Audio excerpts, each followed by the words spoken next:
అదే మన గవర్నమెంట్లో గతంలో ఇలాంటి పరిస్థితి ఉత్పన్నమైతే వెంటనే వైఎస్ఆర్సీపీ ప్రభుత్వ హయాంలో అప్పట్లో మార్కెట్ను రంగప్రవేశం చేయించాం. మార్కెట్ ఫ్లోర్ మీదకి వచ్చి కొనుగోలు చేయడం మొదలుపెట్టింది. ఎప్పుడైతే మార్కెట్ వచ్చి కొనుగోలు చేయడం మొదలుపెట్టిందో అప్పుడు రైతులకు మార్కెట్ వచ్చి కొనుగోలు చేయడం మొదలుపెట్టడం వల్ల ప్రతి గ్రేడుకు ప్రారంభ ధరను నిర్ణయించింది. కంపెనీల మధ్య పోటీ పెరిగింది. దీనివల్ల రేట్లు పెరిగాయి, రిజెక్ట్స్ తగ్గాయి, లో బిడ్స్ తగ్గాయి. ఇది గతంలో జరిగింది. అప్పట్లో వైఎస్ఆర్సీపీ ప్రభుత్వ హయాంలో 3,000 కోట్ల రూపాయలతో ధరల స్థిరీకరణ నిధి తీసుకొని వచ్చి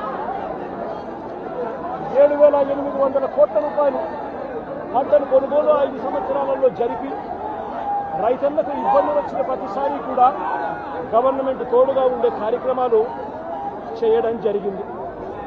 కానీ నేను ఇవాళ అడుగుతా ఉన్నా, కానీ చంద్రబాబు నాయుడు గారి ప్రభుత్వం ఇవాళ చేస్తూ ఉన్నది ఏమిటి అంటే దళారీలతో రాజీ పడిపోయింది.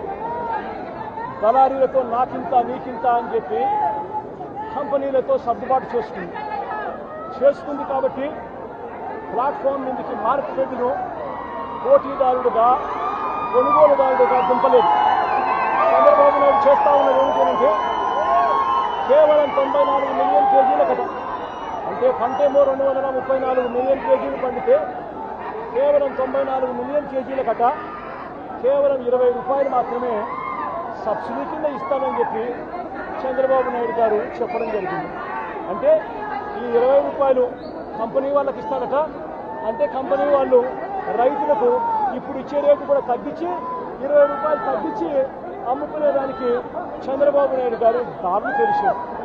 ఇదొకటే కాదు, చంద్రబాబు నాయుడు గారు కేవలం 94 మిలియన్ కేజీలు మాత్రమే కొనుగోలు చేస్తానని చెప్పడం వల్ల 232 మిలియన్ కేజీల ఉత్పత్తి అయిన నేపథ్యంలో తాను 94 మిలియన్ కేజీలు మాత్రమే పండిస్తానని చెప్పిన నేపథ్యంలో మిగిలిన పంట తాను కొనను అని చెప్పడం కూడా జరిగింది.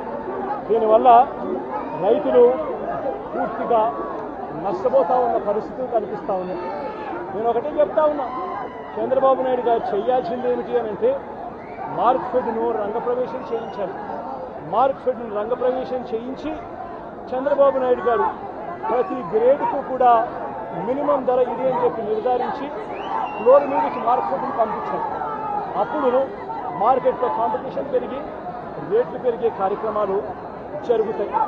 మా ప్రభుత్వ హయాంలో, వైఎస్ఆర్సీపీ ప్రభుత్వ హయాంలో ఇదే మాదిరిగానే పొగాకు రైతులకు మా 5 సంవత్సరాల కాలంలోనే ఆదుకున్న చరిత్ర ఎంతో ఉంది.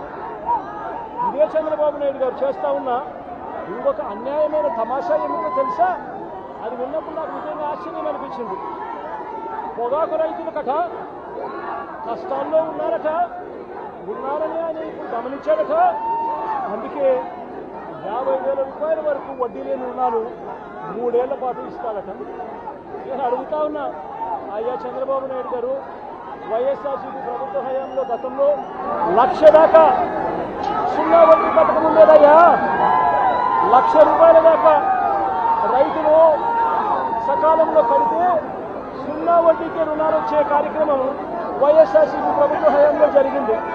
84,66,000 మంది రైతులకు 2,050 కోట్ల రూపాయలు సున్నా వడ్డీ కింద ఇచ్చి రైతులను ఆ 5 సంవత్సరాల్లో ఆదుకున్న చరిత్ర వైఎస్ఆర్సీపీ. మరి ఏందయ్యా ఈ గ్రామాలు? సున్నా వడ్డీ పథకాన్ని రద్దు చేశావు, రైతులకు రద్దు చేశావు, మహిళలకు సున్నా వడ్డీ పథకాన్ని రద్దు చేశావు, అందరినీ రోడ్డు మీద పడేసి ఇప్పుడు రైతులను ఆదుకోవాల్సిన సమయంలో ఒక కొత్త పథకం తీసుకొచ్చినట్టుగా 50,000 సున్నా వడ్డీకి ఇక పండగ చేసుకోండి అని చెప్పి డ్రామాలు ఆడుతూ ఉన్నారు. ఇంతకన్నా దౌర్భాగ్యమైన ప్రభుత్వం ఎక్కడైనా ఉంటుందా అని చెప్పి చంద్రబాబు నాయుడు గారిని గట్టిగా నిలదీస్తూ అని అడుగుతా ఉన్నారు. ఇదే చంద్రబాబు నాయుడు గారు అన్ని విధాల రైతులను అన్యాయం చేశారు. ఈ 2.5 సంవత్సరాలుగా ఈ పెద్ద మనిషి చంద్రబాబు నాయుడు గారు పీఎం కిసాన్కు అదనంగా ప్రతి రైతు కుటుంబానికి 20,000 రూపాయలు చొప్పున అన్నదాత సుఖీభవ అని పేరు పెట్టి ఇస్తానన్నాడు.